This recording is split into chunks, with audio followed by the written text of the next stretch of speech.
តើកិច្ចសន្យាការងារមានកំណត់ថេរវេលាអាចកត់សម្គាល់បានយ៉ាងដូចម្តេចខ្លះដើម្បីកត់សម្គាល់កិច្ចសន្យាការងារមានកំណត់ថេរវេលាបានទី1គឺ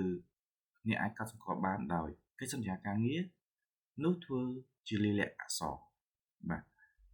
ទី2គឺកិច្ចសន្យាការងារនោះត្រូវមានបញ្ជាក់ពីការបរិច្ឆេទចាប់ផ្ដើមនិងបញ្ចប់ច្បាស់លាស់ទី3គឺកិច្ចសន្យាការងារនោះមិនត្រូវមានរយៈពេលលើសពី2ឆ្នាំទេសម្រាប់ការចុះកិច្ចសន្យាម្ដងបាទហើយកិច្ចសន្យាការងារនោះអាចបន្តសារជាថ្មីម្ដងឬច្រើនដងបានដរាបណាការបន្តសារជាថ្មីនោះមានថេរវេលាអតិបរមាមិនលើសពី2ឆ្នាំបាទយោងតាមសេចក្តីណែនាំលេខ050/19 កប/សននកបកចុះថ្ងៃទី17ខែឧសភាឆ្នាំ2019ស្តីពីការកំណត់ប្រភេទកិច្ចសន្យាការងារកិច្ចសន្យាការងារមានថេរវេលាកំណត់មានរយៈពេលអតិបរមា4ឆ្នាំ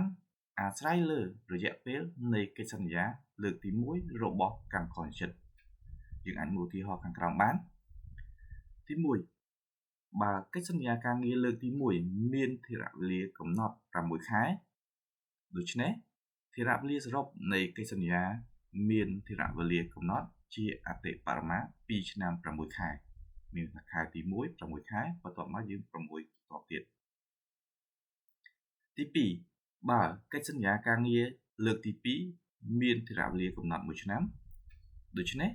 ថេរវេលាសរុបនៃកិច្ចសន្យាមានថេរវេលាកំណត់ជាអតិបរមា3ឆ្នាំទី3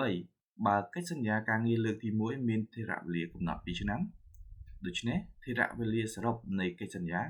មានថេរវេលាកំណត់ជាអតិបរមា4ឆ្នាំបាទអញ្ចឹងនេះគឺជាការកត់សម្គាល់សម្រាប់កិច្ចសន្យាការងារមានកំណត់ថេរវេលាបាទហើយជាចុងក្រោយនេះគឺខ្ញុំសូមបញ្ចប់ត្រឹមប៉ុណ្ណេះដែរយើងនឹងជួបគ្នានៅវីដេអូក្រោយទាក់ទងជាមួយនឹងកិច្ចសន្យាការងារមានថេរវេលាមិនកំណត់វិញតើយើងកត់សម្គាល់យ៉ាងដូចម្តេចបាទជាចុងក្រោយនេះអ្នកទាំងអស់គ្នាកុំភ្លេចចុចលើប៊ូតុង Subscribe និងរូបកណ្ដឹងដើម្បីទទួលបានវីដេអូថ្មីៗបន្ថែមទៀតពី Channel របស់ខ្ញុំអរគុណចំពោះការតាមដានទស្សនាពីដើមរហូតដល់ចប់យើងនឹងជួបគ្នានៅវីដេអូក្រោយៗទៀត